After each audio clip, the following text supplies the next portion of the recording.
important d'avoir son cache-nez quand on vient en ville. De se laver les mains, d'avoir son gel hydroalcoolique. C'est important ce qu'on vous dit. Il y a beaucoup de personnes qui racontent beaucoup de choses. Vous avez vu, tous les soirs à la télé, on était 40 cas, 50 cas. Mais depuis une semaine, on est à 200, 200, 230, 250. C'est en train de monter. Mais on a peur. C'est vrai, on dit on ne meurt pas beaucoup. Mais à quel moment ça va commencer? Je ne sais pas. Donc prenez soin de vous. Tout ce qu'on fait, c'est pour votre bonheur. Et j'insiste là-dessus. Il a dit, ce qu'il a dit, chez nous en français, on appelle ça le numerus clausus. C'est-à-dire le nombre de populations qui vivent dans un lieu donné. C'est parce que je vois déjà que le village est en chantier. L'électricité va venir très bientôt. Mais faites confiance au chef de village. Si vous ne faites pas confiance au chef de village, que vous pensez que vous, tous vous pouvez être chef de village, vous vous êtes trompé. C'est pas moi qui l'ai choisi comme chef de village. C'est moi qui l'ai choisi. C'est vous qui l'avez choisi. Donc c'est lui qui doit être notre interlocuteur. Entre la population et nous, entre le sous-préfet et vous, c'est le chef de village. Quand il y a des difficultés, vous ne voulez pas dire au chef de village. Vous allez avoir des difficultés, vous allez rester dans la difficulté. Oui.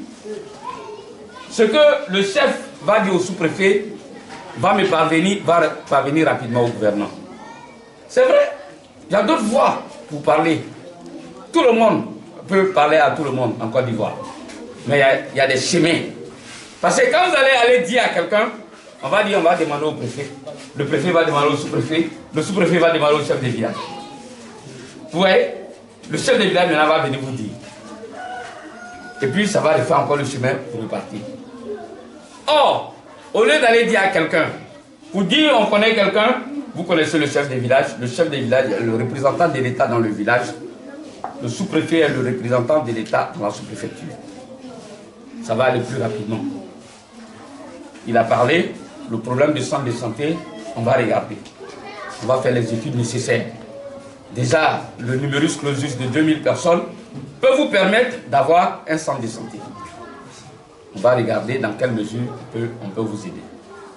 Mais avant ça, je lui ai demandé d'organiser un peu pour qu'une fois dans le mois, un infirmier de Séchi ou bien du centre de santé le plus proche vienne ici pour faire des consultations foraines. On va trouver un jour de la semaine, il va venir, il va vous consulter, il va regarder ceux qui sont malades, ce qu'il peut faire, on va faire ça ici déjà pour vous. Ça c'est le début de la création d'un centre de santé.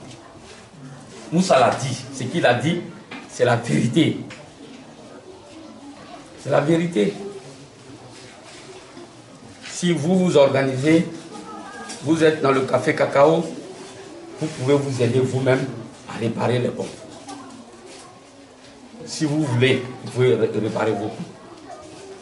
Mais ce que vous aviez dit, il y a un programme de l'eau pour tous, on va transmettre vos besoins. Vous êtes vraiment dans le besoin.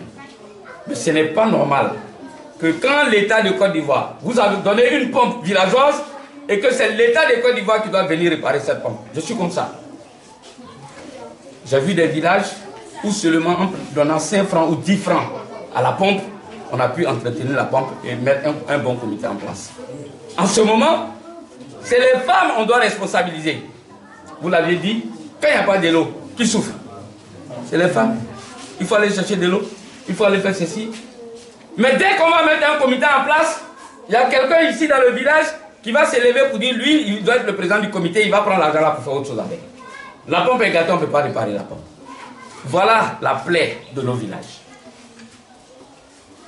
On a écouté ce que vous aviez dit, on va transmettre afin que tout puisse se faire.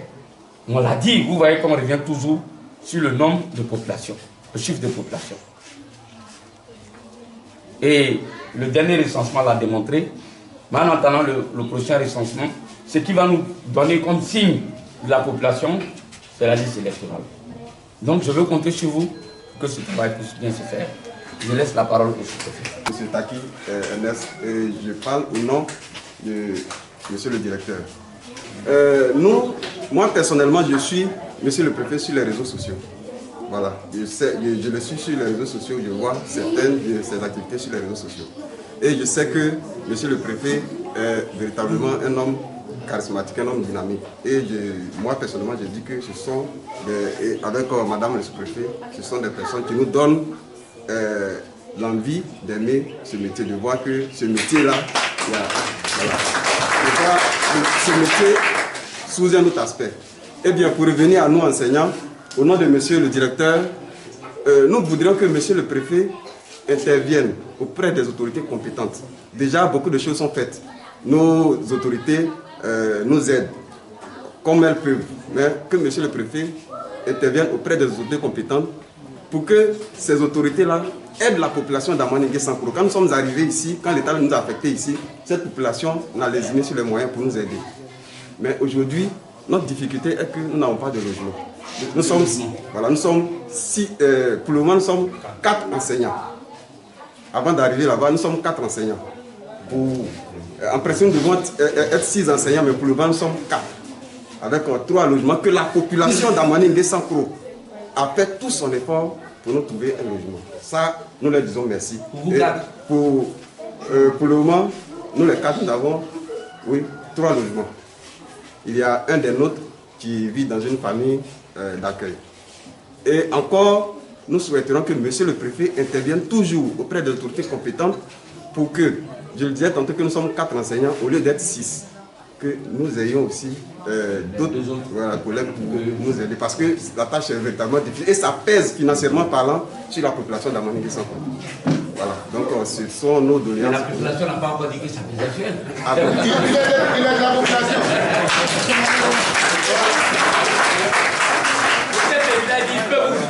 La population d'Amaningué-Sankro fait tout pour que nous les enseignants, nous travaillions dans les meilleures conditions. Mais nous souhaiterions que vous interveniez auprès des autorités compétentes. Donc c'est... Ok. Enfant d'instituteur, je connais la situation. Mais je ne vais pas retourner le couteau dans la plaie.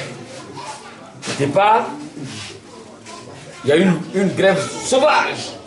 Vous utilisez des termes que tout le monde connaît en parlant de cette grève. Donc vous avez dit, parce qu'aujourd'hui, vous avez votre indemnité de logement. La logique aurait voulu que vous puissiez vous loger. Mais c'est en fonction de cette situation que l'État essayait de construire des maisons dans les villages pour pouvoir vous aider. Mais les gens n'ont pas voulu comprendre quand on expliquait. Ils ont eu une illusion monétaire.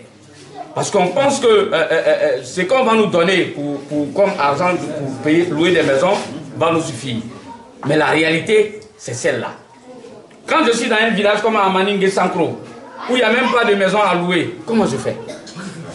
Voilà la difficulté. Mais je pense qu'on peut s'organiser mieux que ça. La solution, une partie de la solution vient de ce que Moussa a dit. La population va s'organiser. Et nous allons en parler avec le président du conseil régional, qui est un monsieur vraiment disponible, à l'écoute de son prochain, pour voir dans quelle mesure on pourra au moins essayer de faire des maisons pour vous, afin de vous permettre de mieux faire votre travail. Second volet, je pense que ça, ce n'est pas une difficulté. On va regarder les nouveaux enseignants qui vont venir déjà. On va essayer de faire que 2 soient mis à votre disposition ici au niveau de l'école d'Amaningué-Sankro afin de vous aider à alléger votre charge de travail. Mais la difficulté demeure toujours, c'est toujours le problème de logement. Donc c'est à Amaningué-Sankro de s'organiser.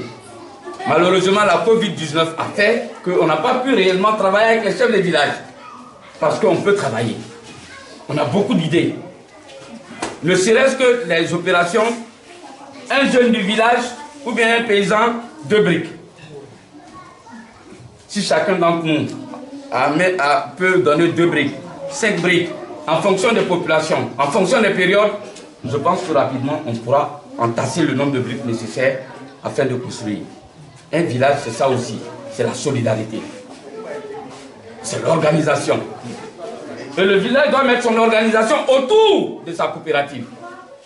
Si cette organisation n'existe pas, il ne s'agit pas de dire que le cacao qui est vendu, c'est tout ça qu'on prend. Mais c'est des ristournes l'ensemble de la commercialisation qui se fait avec les autres. On donne quelque chose. Nous, ça a parlé aujourd'hui de la certification du cacao. Quand votre cacao est certifié, vous avez un surcoût, vous avez un coût supplémentaire, un prix supplémentaire qui s'ajoute sur votre cacao. Et c'est cet argent-là qui peut être utilisé pour vous permettre de vous développer. Il faut que vous compreniez. Il faut que vous soyez solidaires. C'est dans la solidarité que le village pourra se bâtir. C'est dans la solidarité que Amaningue Sankro va compter parmi les villages qui comptent en Côte d'Ivoire. La preuve, l'État ne vous a pas laissé tomber. En venant ici, je ne savais pas que je pouvais voir des poteaux plantés. Et je vois des poteaux, l'électricité sera ici. Bientôt, Amaningue Sankro ne sera plus un village en genoux. Parce qu'un village en genoux, c'est un village où il n'y a pas d'électricité. La Côte d'Ivoire émergente, c'est ça aussi. Le problème de l'eau que vous avez posé, nous allons regarder. Mais c'est ensemble que nous devons conjuguer nos efforts. Moi-même, je vous ai parlé de la route. Bientôt, tout cela sera un souci pour vous. Un souci dégagé pour notre soirée. Je voudrais vous remercier pour la chaleur de l'accueil. Profitez aussi pour vous demander la route. Parce qu'aujourd'hui, je dois faire escale à Anangué. Regardez comment l'opération se déroule là-bas également. Et je veux, quand le sous-préfet va me faire le point en semaine, entendre ou bien voir les chiffres qui montrent réellement, véritablement que vous avez compris. Que vous avez compris à vous inscrire sur la liste électorale, que vous avez compris que vous devez faire les papiers pour les enfants, que vous avez compris que vous devez faire les papiers pour vous-même. Que le sous-préfet me dise, monsieur le préfet, envoyez l'équipe de la carte d'identité parce que Amaningue Sankro est prêt. On a près de 100 demandeurs de carte d'identité. En une journée, je vous envoie au moins une équipe de 20 personnes.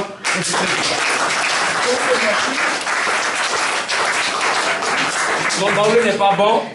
Et Stratine, Ouzouga.